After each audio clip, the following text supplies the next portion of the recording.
So Barney Frank and Robert Reich got into a long argument on MSNBC about Bernie Sanders and the big banks and Dodd-Frank and Glass-Steagall. And I don't want to go into all of it here because it's a really long debate. You guys can go check it out. It was on Chris Hayes' show. But there's one moment that sticks out that really shows us Barney Frank's character. Let's watch.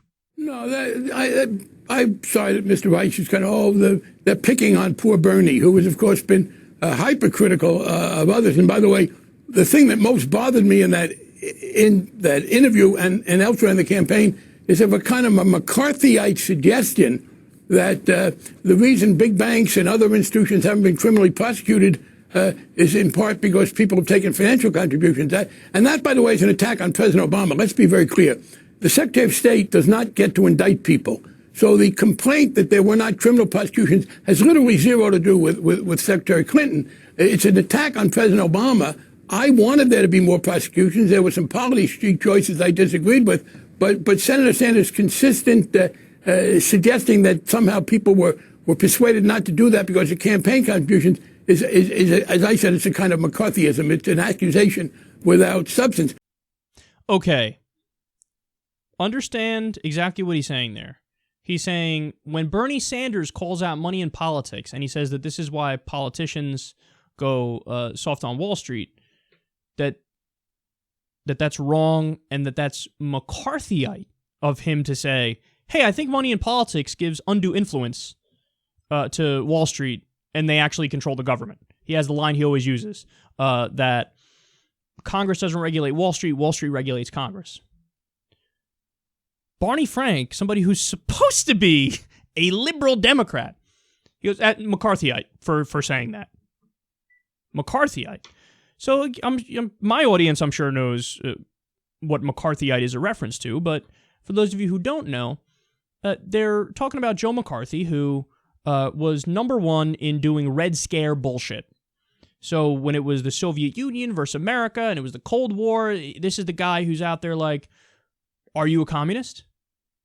Okay, so you say you're not a communist, but have you ever met anybody who's a communist? Do you have friends who are communists? Let's have hearings to determine who's un-American and who's a bad person and who, possibly should be locked up or should have charges against them because they're not sufficiently on our side and they're communist.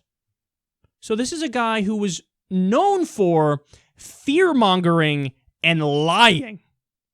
He's saying that when Bernie Sanders calls out the influence of big money in politics, that it's fear-mongering and lying. Oh, stop insulting our intelligence, Barney Frank. What a joke, what a joke, what a joke. Now, the truth is, Barney Frank is a Wall Street Democrat through and through, a sellout Democrat through and through, an establishment Democrat. And of course, he was instrumental in creating Dodd-Frank. His name is on it. This is the Wall Street reform package that happened after the subprime mortgage crisis and the Great Recession.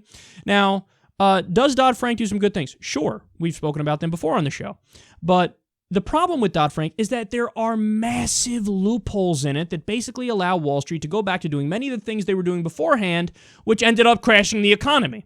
So it's window dressing reform. It's reform in name, where the Democrats get to say, we did historic reform, but you don't fundamentally address the flaws in the system. For example, in Dodd-Frank, they didn't even bring back Glass-Steagall. The lack of Glass-Steagall is widely considered to help contribute to the subprime mortgage crisis and the Great Recession. So in trying to fix the problem, they didn't even bring that back. Why didn't they bring that back? Because it would have worked, because it would have actually done something. It would have cracked down on the bankers, and the bankers run Congress, so they didn't want that. So you have Barney Frank, who's taken a tremendous amount of money from Wall Street himself. He is a sellout, and now he's out there saying, oh, it's McCarthyite to say that money in politics influences us. No, you are living proof that it influences politicians. When all the evidence is in front of us, you still want to say, nothing to see here, nothing to see here. And guess what? There's going to be another giant crash soon because the banks are already bigger than they were when they needed to be broken up in '08 at their height. They're bigger than that. Now, his counter-argument is, yeah, but it's the indebtedness that matters. You got to regulate that. No, you have to regulate both, slapstick. You have to regulate the indebtedness and the amount of money they can leverage That's one way to regulate it, and you also need to regulate the overall size, because when an institution gets too big, it threatens competition, and it threatens, honestly, capitalism, and it makes it so that it's too big to fail, and something that's too big to fail is too big to exist.